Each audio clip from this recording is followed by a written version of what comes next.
Hello. देखिए आपका भाई जो सूचना है फिर पहले सूचना दे दी जाए।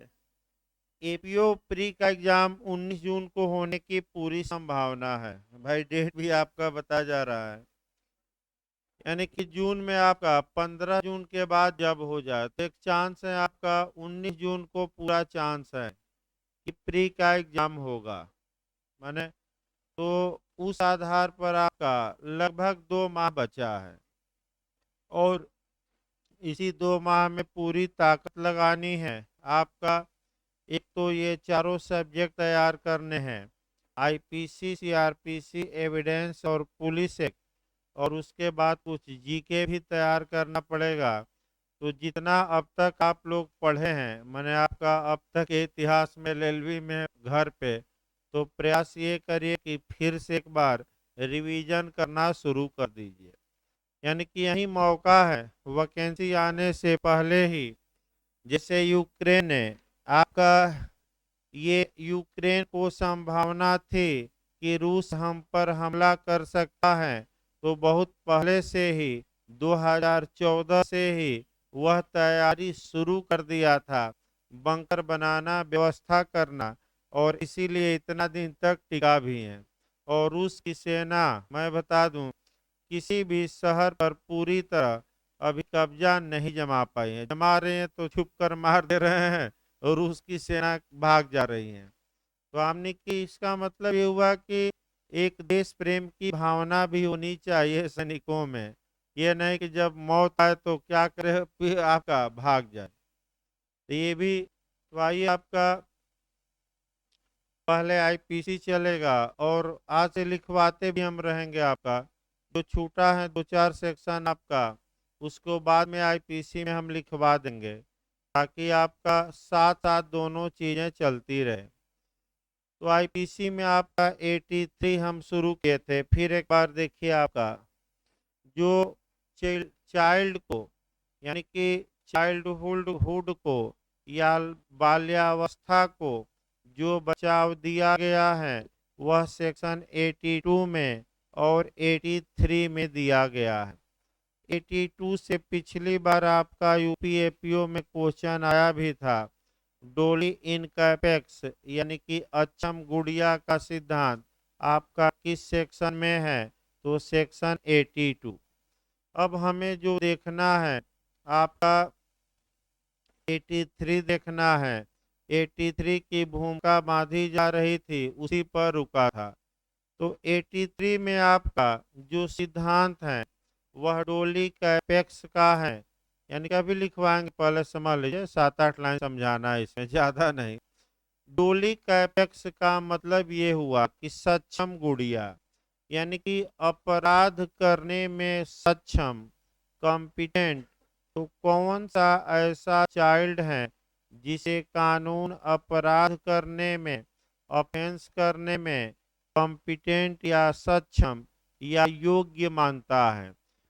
तो कानून ये कहता है कि अगर 7 वर्ष से ऊपर का बालक है किंतु 12 वर्ष से क्या है, कम का, तो ऐसी दशा में अगर ये ऐसा बालक कोई ऑफेंस करता है, कोई अपराध करता है, तो ऐसी दशा में पहले तो ये जानिए कि यह बालक अपराध करने में कॉम्पिटेंट या सक्षम माना जाता है। अब क्या इसको बचाव दिया जाए कि इसे सजा दिया जाए, अब इस पर विचार कोर्ट करता है, और कोर्ट ये देखता है कि क्या यह समझदार था, या क्या ऐसा बालक अपने कार्य के नेचर, एक्ट के नेचर या कार्य की प्रकृति को समझ रहा था। तीसरा, क्या ऐसा बालक ये समझ रहा था कि हम अनलॉफुल एक्ट कर रहे हैं, विधि विरुद्ध कार्य कर रहे हैं। अगर ऐसा बालक अपने कार्य की प्रकृति या नेचर को समझ रहा था, ये समझ रहा था कि अनलॉफुल ये कार्य है, तो ऐसा बालक दंड का भागी होगा। और अगर वह समझदार नहीं है, तो वह 83 के तहत बचाव का हकदार होगा। यानी कि कुल मिलाकर आपका ये कह सकते हैं कि इसके समझदारी पर निर्भर करता है कि क्या ऐसा बालक आपका समझदार है कि समझदार नहीं है। अब क्या ऐसा बालक अपने कार्य के नेचर को समझ रहा था, इसका निर्धारण तथ्य और परिस्थितियों के आधार पर किया जाएगा। और बालक का आपका कार्य के पहले का कंडक्ट यानी कि आचरण, कार्य के समय का आचरण और कार्य के बाद का आचरण देखा जाएगा। अब आचरण के आधार पर आपको डिसाइड करना है कि क्या ये बालक अब समझदार हो गया है कि नहीं। अब दो तीन उदाहरण देखिए। एक बालक है आपका, दूसरे आदमी को जान से मार देता है और लगता है वहां डांस करने, और ये कहता है कि आज हमने माता रावण का हरण करने वाले, नहीं, माता सीता का हरण करने वाले रावण का अंत कर दिया है। तो ऐसी दशा में अब क्या वह अपने कार्य को समझ रहा है कि नहीं? नहीं समझ रहा है, क्योंकि वो समझ रहा है कि हमने किसको मार दिया है, रावण को। लेकिन बालक की एज भी सतर्क रहना है, 7 वर्ष से ऊपर हो किंतु कितने से कम हो, 12 से। दूसरा ये एक बालक है, वह भी को चाकू मारता है जिसकी एज 10 साल है बालक की, और जाकर गन्ने के खेत में छुप जाता है, ईख के खेत में छुप जाता है। तो अगर पूछा जाए कि क्या वह अपने कार्य का नेचर समझ रहा है कि नहीं समझ रहा है, क्योंकि अगर नहीं समझता तो भागता नहीं। तो आपका उदाहरण ये देखा मैंने, ये सब देखे जाते हैं। अब जैसे जैसे बालक 7 वर्ष से अधिक की ओर बढ़ता रहता है, मैंने 12 साल की ओर, वैसे वैसे ये माना जाता है कि उसकी बुद्धि परिपक्व हो रही है और उसमें समझदारी क्या हो रही है, आ रहा है। तो ऐसी दशा में आपका फिर एक उदाहरण मैंने आपका देखा जाए, उदाहरण तो दो तीन बताए गए।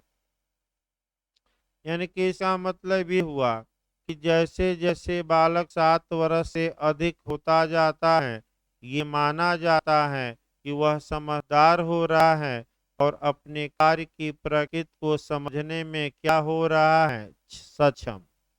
इसके बाद आपका, अगर ऐसा बालक समझदार है तो इसे दंड कितना दिया जाएगा, ये आईपीसी नहीं बताएगी।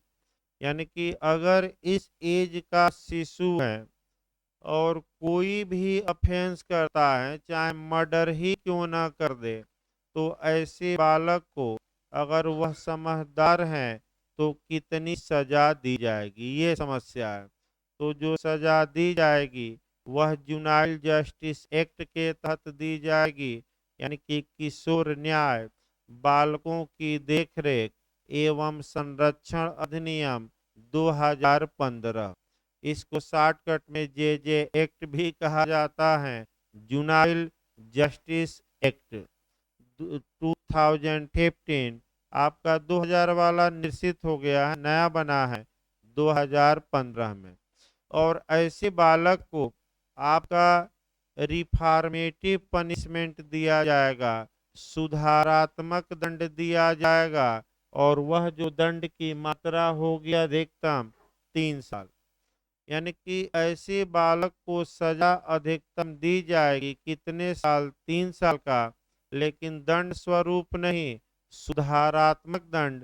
यानी कि बालक अभी सुधर सकता है और कहाँ भेजा जाएगा, जेल नहीं बल्कि बाल सुधार गृह।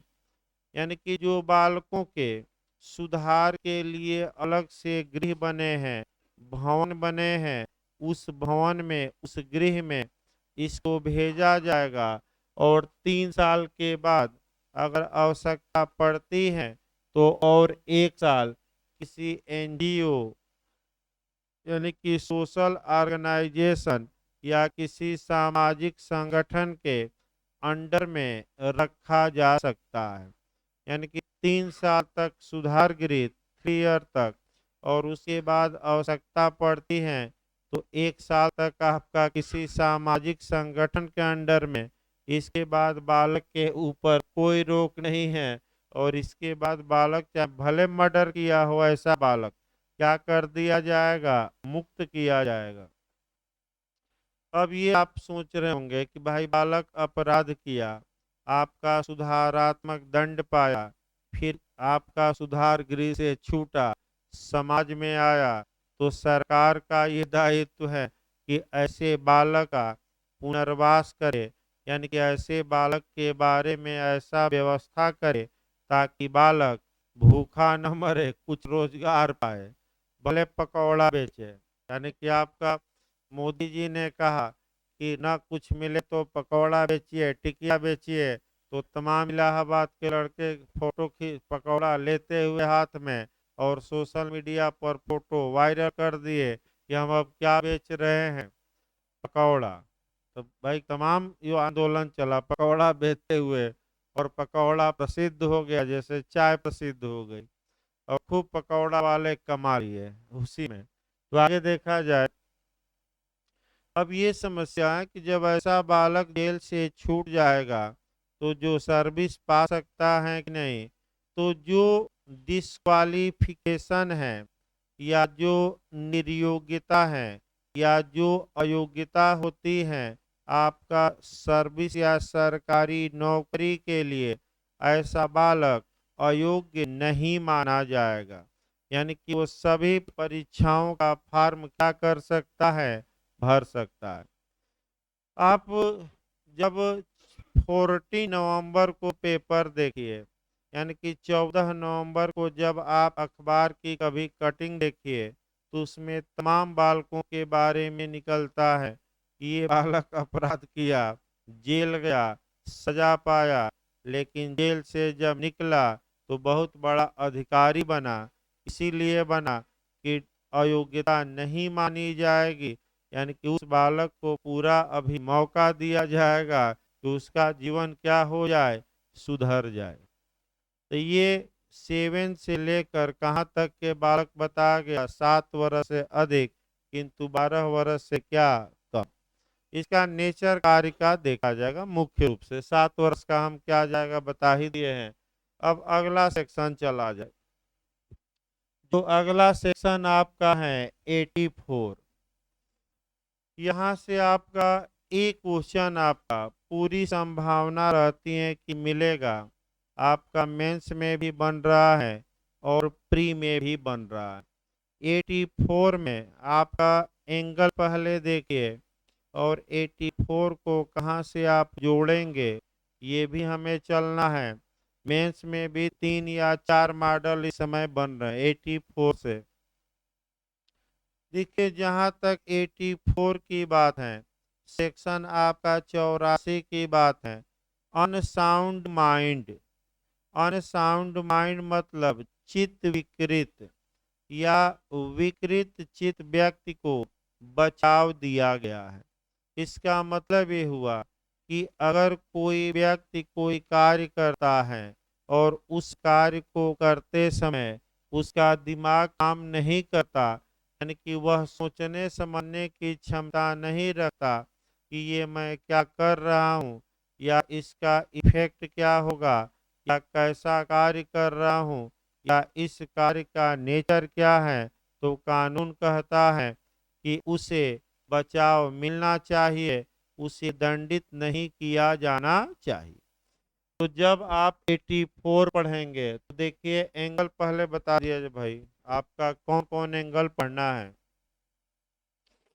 देखिए आपका जो एक बार क्वेश्चन बना है कि आईपीसी में पागल को क्या कहा गया है, पागल न कहिएगा, पागल को आपका अनसाउंड माइंड पर्सन, यानी कि चित्त विकृत व्यक्ति। तो चित्त विकृत आपका कैस चित्त विकृत का मतलब पहले समझा जाता है। तो आपका जब भी 84 आप पढ़ेंगे तो 3-4 एंगल से पढ़ेंगे। देखिए इसमें पहले मेंस का हम क्वेश्चन बता दें कैसे कैसे क्वेश्चन बना है। आपका पहला क्वेश्चन बना है कि आपका कि चित्त विकृतता या जो अनसाउंड माइंड पर्सन है या चित्त विकृतता पर जो प्रिंसिपल प्रतिपादित किए गए हैं, जो सिद्धांत प्रतिपादित किए गए हैं, उन सिद्धांतों का वर्णन करिए। तो इसमें आपका 5-6 केस आएगा। 5-6 केसों में क्या क्या कहा गया वो लिखना पड़ेगा। और प्री के लिए भी ये 5-6 केस याद करना पड़ेगा, इसमें कोई शक नहीं है।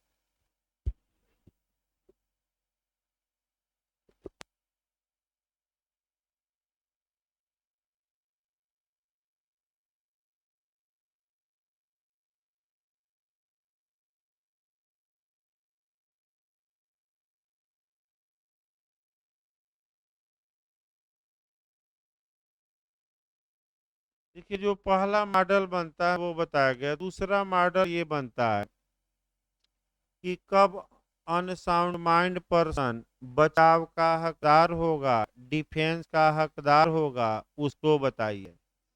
तीसरा जो क्वेश्चन बनता है आपका एपीओ में बना है कि जो डॉक्टरी या जो मेडिकल में अनस पागलपन है, यानी कि चिकित्सकीय पागलपन और लीगल पागलपन, यानी कि जो विधिक रूप से पागल व्यक्ति हैं, उसमें अंतर क्या है। यानी कि आपका जिसे डॉक्टर पागल माने और जिसे कानून पागल माने, तो दोनों में अंतर क्या है और कौन प्रिवेल करेगी, आपका विधिक पागलपन कि चिकित्सकीय पागलपन। तो आपका जवाब रहेगा विधिक, लीगल बताया जाएगा। इसके बाद जो आपका मेंस में और प्री में क्वेश्चन आया है वह समस्यात्मक क्वेश्चन बना है। और समस्यात्मक क्वेश्चन में आपका निद्रा में अपराध, यानी कि स्लीपिंग करते समय अपराध, इसके बाद मिर्गी में अपराध और प्रसूति उन्मत्तता, यानी कि जब स्त्री को डिलीवरी होती है उस समय अगर वह अपराध करती है तो क्या डिफेंस मिलेगा कि नहीं। तो आगे आपका पढ़ते समय इन तीनों एंगलों पर ध्यान दिया जाएगा। निद्रा में अपराध, मिर्गी में अपराध और प्रसूति उन्मत्तता। लेकिन शुरुआत किया जाए पहले कोरिलेशन से। जब भी आप 84 पढ़िए, आईपीसी की धारा 98 पढ़िएगा, पहला नियम। इसके बाद आपका जो एविडेंस की धारा पढ़नी है वह धारा पढ़नी है 118, यानी कि पहले कोरिलेट किया जाए। यानी कि भारतीय साक्ष्य अधिनियम, द इंडियन एविडेंस एक्ट का जो सेक्शन पढ़ना है वह 118 है, 118।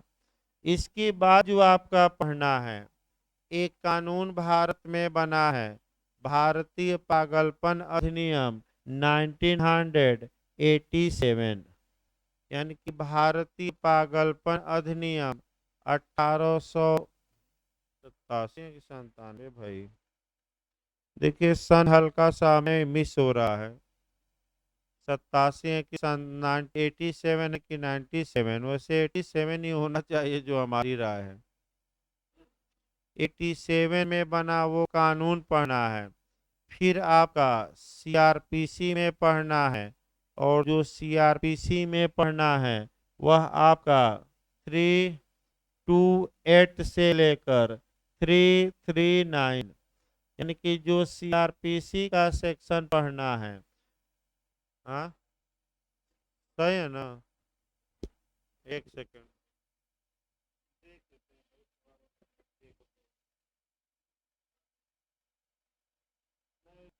1984 की 87, तो 1987 लिखा ही गया है। सीआरपीसी का सेक्शन देख लेते हैं भाई, क्योंकि हर एक जगह से तो पढ़ना है ना। देख ले रहे हैं भाई, बिहार में मेंस में एक बार बन चुका है ये। 328 है।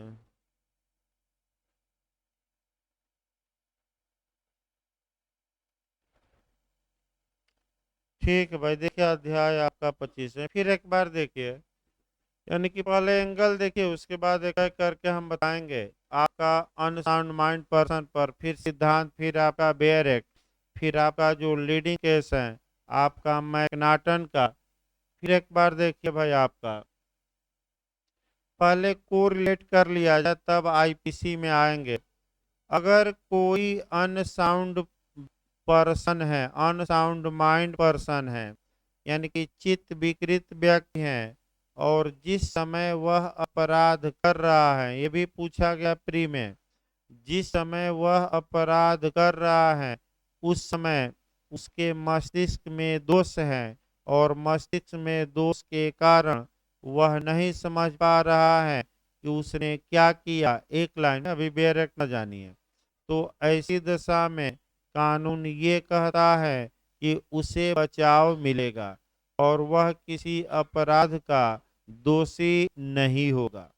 इसका मतलब ये आया कि एक ब्लैक स्टोन महोदय हैं, और ब्लैक स्टोन महोदय ये कहते हैं कि पागल तो अपने पागलपन मात्र से दंडित होता है, अतः कानून उसे क्या दंडित करे।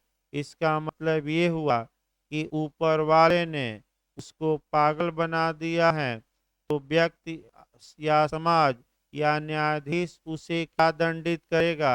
एक दंड वो पहले से क्या हो रहा है, भुगत ही रहा है, ऊपर वाले ने दे दिया। ये हम नहीं कर रहे हैं, ये विद्वान कौन कर रहे हैं, ब्लैक स्टोन। तो अगर अनसाउंड माइंड पर्सन या चित्त विकृत, पागल न कहिएगा, वो बताने के लिए बताया जा रहा है, पागल न कहिएगा, फिर हम बता दें।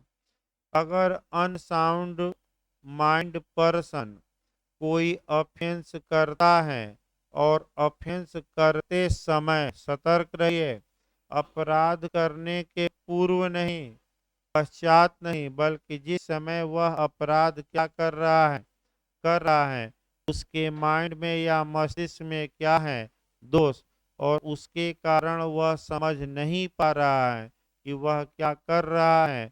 तो कानून ये कहता है कि जो ये सिद्धांत है, एक्टस नॉन फैसिटरियम नाइसी मेंस सिटरिया, यानी कि मात्र कार्य किसी व्यक्ति को दोषी नहीं बनाता जब तक कि उस कार्य को करने का उसका इरादा न हो। तो वह व्यक्ति अपराध तो कर रहा है, मेंस एक्टस रिया तो कर रहा है, आपराधिक कार्य तो कर रहा है, लेकिन मेंस रिया का क्या है, अभाव। अतः ऐसे व्यक्ति को दंडित न किया जाए, क्योंकि उसका इरादा इस कार्य को करने का नहीं था। इस आधार पर ही बचाव दिया गया है। अब आपका कौन कौन से ऐसे व्यक्ति हैं, यानी कि वे सभी व्यक्ति इस धारा में आएंगे जिनके मस्तिष्क में दोष हैं। तो मस्तिष्क में दोष किस प्रकार हो सकता है। एक मस्तिष्क, अब यहीं पहले उठाया जाता, एक मस्तिष्क में दोष किसी रोग के कारण हो सकता है, यानी कि सामान्यतः, और एक मस्तिष्क में दोष हो सकता है, मस्तिष्क काम करना बंद कर सकता है दो बूंद के कारण, समझ रहे हैं ना। दो बूंद मतलब क्या, ले लिया है, यानी कि ले लिया मतलब कि आपका दो बूंद ले लिया, तो दो बूंद मतलब क्या हुआ, हाँ, यानी कि आपका वाइन ले लिया, तो आपका ड्रग्स ले लिया, तो आपका कह सकते हीरोइन ले लिया, चरस ले लिया, और ज़्यादा करेगा तो गांजा ले लिया या भांग खा लिया। तो फिर एक बार देखिए, अगर सामान्यतः किसी बीमारी के कारण उसके मस्तिष्क में दोष है तो 84 लागू होगी। अगर वह नशे के कारण उसके मस्तिष्क में दोष आया है तो इसके लिए स्पेशल सेक्शन बना है। और कौन सा सेक्शन, 85 और 86। पहले तो ये कंफर्म का क्लियर कर लीजिए कि उसके मस्तिष्क में दोष है, लेकिन दोष अगर नशे के कारण है, यानी कि ड्रिंक इत्यादि के कारण, बताया जाएगा सोमवार को आ ही जाएगा, अभी तो 84 पहले समय लेगी। तो 85 और 86, और सामान्यतः दोष है तो 84, यानी कि जो बचाव 84 में दिया गया है उसी सिद्धांत को आगे बढ़ाया गया है।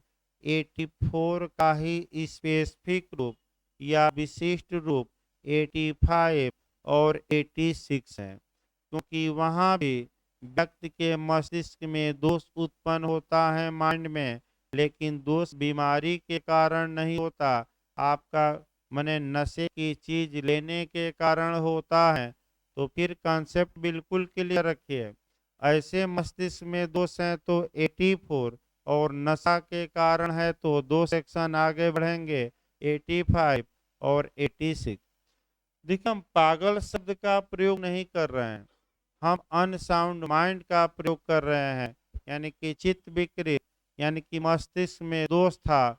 तो अब 3 उदाहरण जो हमने बताया था, इसी पर अब इसको समझा दिया जाए, यानी कि इसी पर इसको बता दिया जाए। पहला उदाहरण हम बता रहे थे निद्रा में अपराध, यानी कि सोते समय अपराध। दूसरा मिर्गी, मिर्गी में अपराध।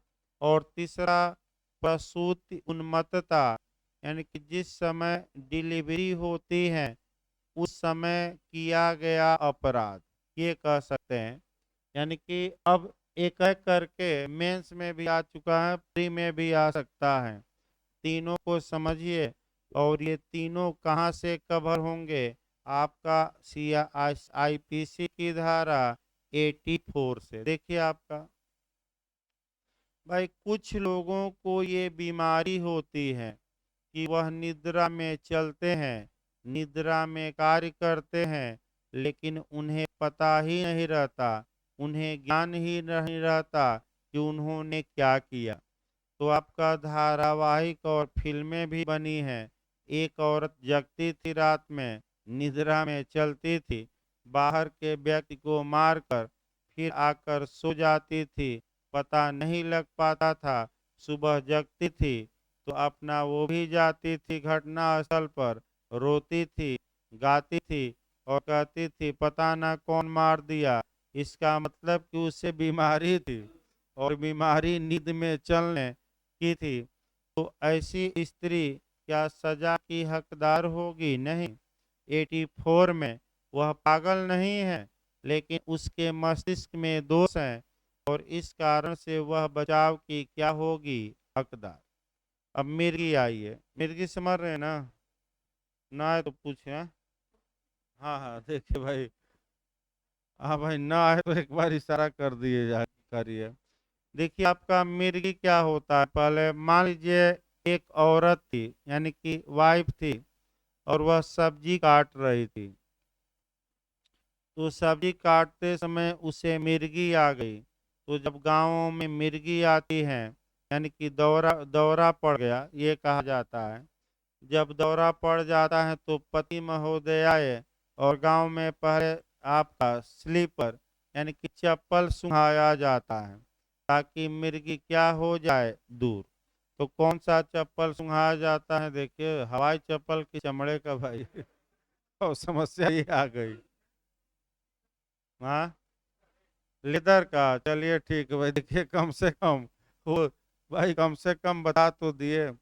चमड़े का चप्पल सुंघाने गए पति, और चाकू जो ली थी औरत, जिस चाकू से वह सब्जी काट रही थी, तो चाकू चला दी, और चाकू पति के हाथ में लगा, थोड़ा बहुत अंगुली कट गई आपका। फिर अब क्या वह औरत अपराध तो की, लेकिन मस्तिष्क में दोष के कारण वह क्या कर रही है, इस बात को समझने में वह क्या है उस समय असमर्थ। तो 84 बचाव देगा। पागल नहीं है वो, आपका निद्रा वाला ही पागल नहीं, मस्तिष्क में उसके क्या है? दोष। ये न कहे कि पागल है। तीसरा प्रसूत उन्मत्तता, यानी कि कभी कभी ऐसा होता है कि जब स्त्रियों को शिशु पैदा होता है उस समय बहुत दर्द होता है, और स्त्री अपने होशो हवास को खो देती है, और उस समय उसका दिमाग काम भी करना कभी काल बंद कर देता है। तो अगर उस समय वह नर्स को मार देती है, डॉक्टर को मार देती है, आपका मने मार देती हैं, तो क्या दंड की भागी होगी कि नहीं? नहीं, क्योंकि दर्द के कारण उसका मस्तिष्क क्या उचित है क्या अनुचित है, ये सोचने समझने की क्षमता अब क्या हो किया है, खो चुका है। तो इसलिए वह बचाव की क्या होगी, हकदार। अगला ये तो 3 एंगल बताए गए। अब फिर एक बार कोरिलेट किया जाए। देखिए, अगर अनसाउंड माइंड पर्सन कोई अपराध करता है और अपराध करते समय आपका वह अनसाउंड माइंड या विकृत चित्त था, तो 84 कहती हैं कि उसने कोई अपराध नहीं किया और वह बचाव का हकदार होगा, यानी कि कानूनन उसे कोई सजा नहीं दी जाएगी। तत्पश्चात 98 आ जाना है। 98 ये कहती हैं कि अगर कोई अनसाउंड माइंड पर्सन कोई कार्य कर रहा है, तो ऐसे अनसाउंड माइंड पर्सन के अगेंस्ट में भी, ऐसे अनसाउंड माइंड पर्सन के विरोध में भी या इसके विपरीत भी आपका प्राइवेट प्रतिरक्षा का, यानी कि प्राइवेट डिफेंस का राइट उपलब्ध होगा, अधिकार बना रहेगा। इसका मतलब ये हुआ कि अगर अनसाउंड माइंड पर्सन किसी को मार दे तो वह किस धारा में बचेगा, 84। और आप अपने बचाव के लिए अनसाउंड पर्सन को मार दीजिए तो आप भी बचाव के हकदार होंगे। और वह कौन सी धारा है, 98 आईपीसी। यानी कि सामान्य भाषा में नए लोग समझे, पागल मार दे तो पागल बच जाएगा 84 में, और अपन पागल से अपने को बचाने के लिए आप पागल को मार दीजिए तो आप भी बच जाएंगे किस धारा में, आपका 98। अब आईपीसी का कंसेप्ट है, बना आ गया ये। अब आपका एविडेंस एक्ट में चलना है। यहाँ पागल शब्द लिखा गया है भाई, इसमें कोई शक नहीं है। भारतीय साक्ष्य अधिनियम की धारा 118 का एक्सप्लेशन देखेंगे नीचे एकदम, यानी कि 118 की निचली लाइन एकदम देखना है। उसमें ये बताया गया है कि अगर कोई व्यक्ति पागल है तो ऐसी दशा में वह अपने पागलपन के कारण ही अक्षम साक्षी नहीं हो जाता। यानी कि इसका मतलब कि अगर कोई व्यक्ति पागल है तो क्या वह विटनेस के रूप में आकर और न्यायालय में एविडेंस दे सकता है कि नहीं दे सकता है। यानी कि पागल सक्षम है कि अक्षम, तो अपने पागलपन के कारण वह साक्ष्य देने में अक्षम नहीं हो जाता, लेकिन अक्षम है कि सक्षम है इसका निर्धारण न्यायालय द्वारा किया जाएगा। और इसका पैमाना एक ही है सबके लिए, मैं बता दूं, वो चाहे बूढ़ा हो या बालक हो, बीमार हो, पागल हो, एक ही पैमाने पर, एक ही तराजू पर सबको तौलेंगे। और वह तराजू 118 एविडेंस में है कि अगर वह व्यक्ति न्यायालय द्वारा पूछे गए क्वेश्चन या प्रश्नों को समझ रहा हो और उसका रीजनेबल आंसर दे रहा हो, उचित उत्तर दे रहा हो, तो वह कॉम्पिटेंट या साक्ष्य देने में सक्षम या कॉम्पिटेंट विटनेस माना जाएगा। पैमाना याद करके जाइए, बार काउंसिल ऑफ इंडिया के भी एग्जाम में पूछा गया है। पैमाना एक ही है सबके लिए। क्या वह न्यायालय द्वारा पूछे गए प्रश्नों को समझ रहा है और उसका उचित या ठीक उत्तर दे रहा है, तो भले वह पागल हो, भले वह बालक हो, भले वह बीमार हो, वह साक्ष्य देने में क्या माना जाएगा, सक्षम। अब एक पागल है, न्यायालय में गवाही देने आया। न्यायालय ने पूछा कि तुम्हारा नाम क्या है, तो बताया अमेरिका। पूछा गया गांव कहाँ है, तो बताया इंग्लैंड। तो बताइए, क्या न्यायालय के प्रश्न को समझकर उचित उत्तर दे रहा है? तो न्यायालय कहेगा कि ले जाइए, ये कौन वाला है, 84, ये सक्षम होगा कि अक्षम। तो गांव के लोग एक आदमी को पागल पागल कहते हैं, डॉक्टर भी पागल घोषित कर रखा है, और ऐसी दशा में आपका न्यायालय में वह गवाही देने आया। न्यायालय ने तमाम प्रश्नों को पूछा और एकदम सटीक सटीक जवाब दे रहा है, तो सक्षम होगा कि अक्षम? सक्षम। भले डॉक्टर पागल कहे, अब भले समाज उसे क्या कहे, पागल। तो किसके ऊपर जाएगा? कौन निर्धारित करेगा कि ये सही है कि पागल है? कोर्ट। भाई डॉक्टर के ऊपर नहीं। अब देखिए आपका आगे देखिए, अभी थोड़ा 84 काफी बड़ी धारा है, यानी कि इधर की धाराओं में सबसे बड़ी है। इसके बाद थोड़ा कम समय लगेगा। दूसरा ये होता है कि लोग अपने माँ बाप को पागल घोषित कराते हैं, अनसाउंड माइंड। देखिए कैसे घोषित कराया जाता है। पहले आपका डॉक्टर से जाकर एक बनवा लिया जाता है पर्चा। पिताजी को दिखाइए ना, जाकर डॉक्टर से पर्चा बनवा लीजिए कि हमारे पिताजी आपका 70-80 साल के हो गए हैं और इनका मस्तिष्क काम नहीं कर रहा है। क्या उचित है, क्या अनुचित है, ये सोचने समझने में क्या है, असमर्थ। तो अतः डॉक्टर साहब एक सर्टिफिकेट बना दीजिए कि हमारे पिताजी अनसाउंड माइंड हो गए हैं। डॉक्टर ने सर्टिफिकेट बना दिया। उसके बाद पेपर में छपवा दिया गया, जो पेपर को लेता नहीं जल्दी, डेली वाले पेपर में छपवा दिया गया, नोटिफिकेशन हो गया। फिर बेटवे ने क्या किया कि बाप की प्रॉपर्टी बेच दी, क्योंकि उसका बाप अब क्या हो गया है, अक्षम, क्योंकि पागल कहाँ बेचेगा। ये मैटर कई जगह आया, लेकिन प्रयागराज में आपका आया जो ये नैनी आपका इधर बमरौली का ही मैटर पेपर में छाया रहा कि एक सेना का रिटायर अधिकारी था, उसका बेटवा ऐसा किया था। और यहीं जो प्रसिद्ध डॉक्टर हैं कार्तिकेय जी, इन्होंने ही फर्जी बिना बाप के देखे और बना दिया मेडिकल सर्टिफिकेट। इनके बाप क्या हो गए हैं, पागल। तो वो अपने खेत पर काम कर रहे थे, बेटवा उनका जमीन बेच दिया, तो काम कर रहे थे, दो चार गए और कहे कि ये हमारा खेत है, हम खरीद लिए हैं। तो बाप ने कहा कि किससे खरीद लिए हो भाई, ये तो हमारे नाम है। तो कहा कि इनसे खरीदे हैं, आपका बेटा है, आप तो पागल हो गए हैं। तो बाप गया मुकदमा किया बेटे के खिलाफ भी और डॉक्टर के।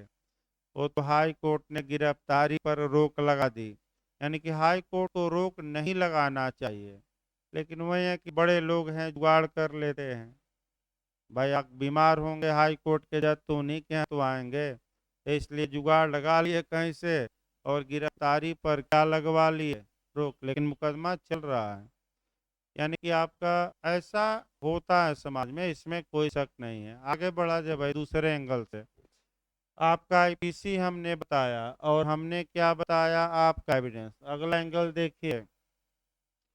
अब यदि यदि कोई व्यक्ति मुकदमा जब चल रहा है, यानी कि अपराध करते समय नहीं, मैं फिर बता दूं, जब न्यायालय में इंक्वायरी या ट्रायल चल रहा है, यानी कि जब न्यायालय में उसके खिलाफ मुकदमा चल रहा है, वह चित्त विकृत है और चित्त विकृति के कारण वह न्यायालय में क्या हो रहा है कुछ समझ नहीं पा रहा है। तो बताइए मुकदमा आगे बढ़ेगा कि रोका जाएगा? भाई वो तो समझ ही नहीं रहा अभी क्या हो रहा है। बताइए रोका जाएगा कि आगे बढ़ेगा? और न्यायालय उसको डॉक्टर के पास भेजेगा और डॉक्टर से रिपोर्ट मांगेगा।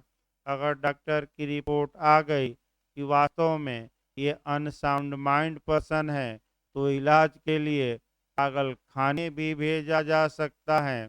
और पागल खाने में कितना इलाज होगा और कैसे होगा आप समझ सकते हैं। पागल खाने जब व्यक्ति चला जाता है, तो जो डॉक्टर इलाज करते हैं वो भी आधा पागल हो जाते हैं।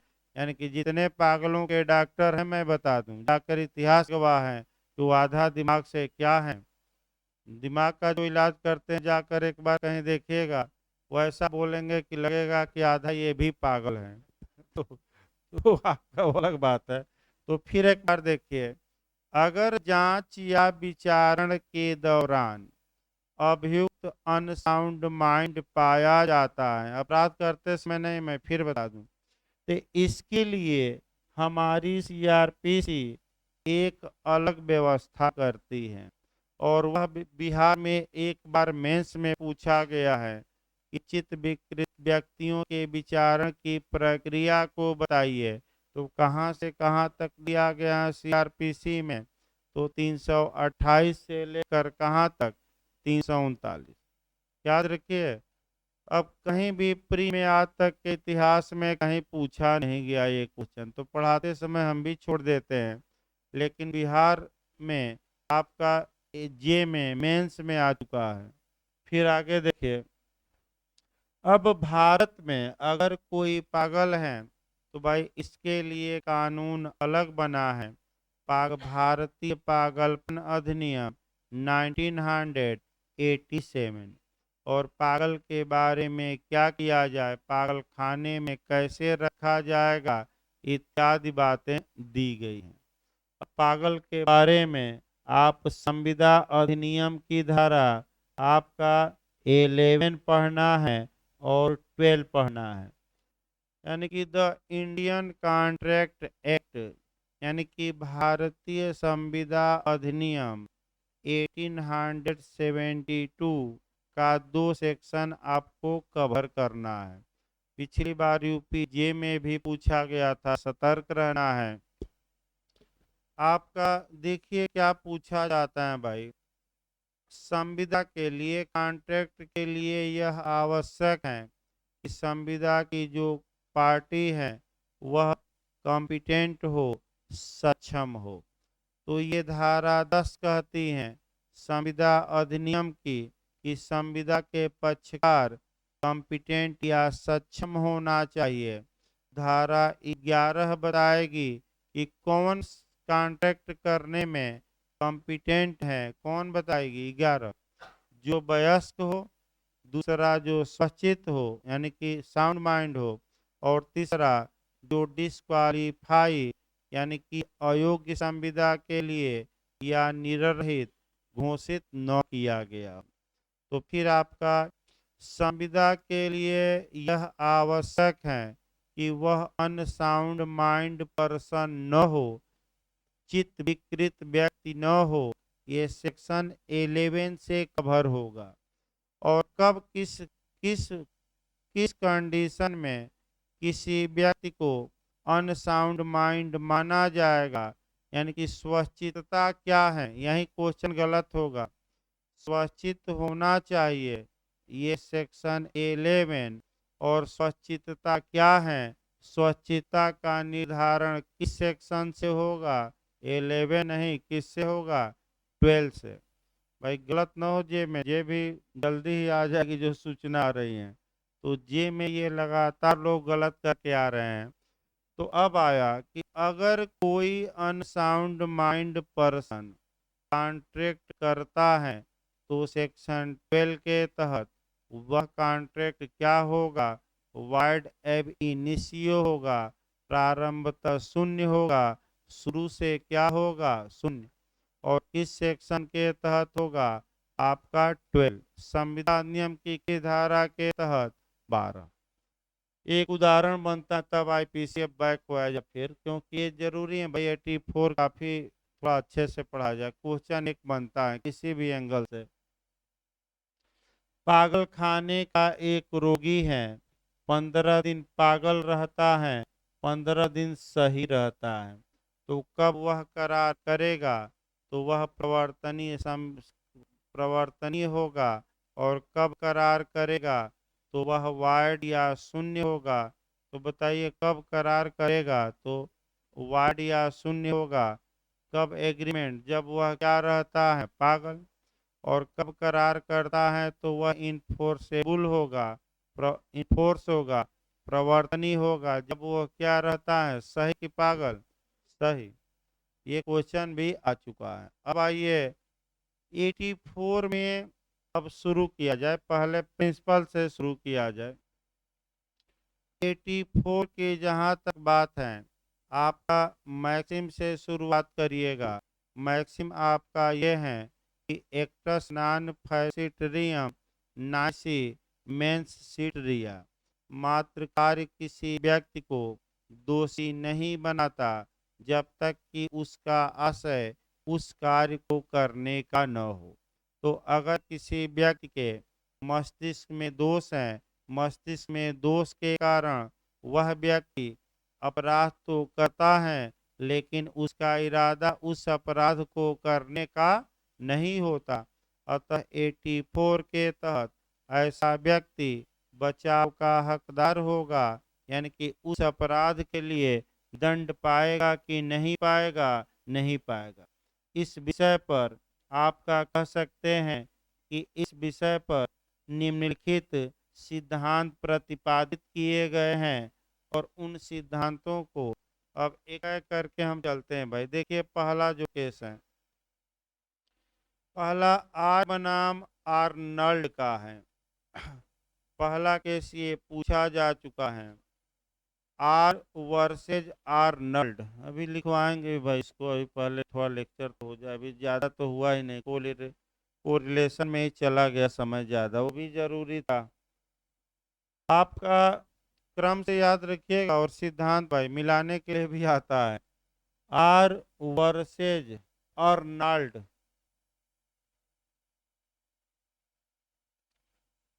आर वर्सेज आर्नल्ड का केस है 1724, यानी कि 1724 ईस्वी का, 1724 ईस्वी का। इसमें वाइल्ड बीस्ट टेस्ट का सिद्धांत प्रतिपादित किया गया। Wild beast test, wild beast test, Hindi में इसे कहा जाता है वन्य पशु परीक्षण। फिर हम बता दें हिंदी में भी कौन सा सिद्धांत प्रतिपादित किया गया, वन्य पशु परीक्षण का सिद्धांत।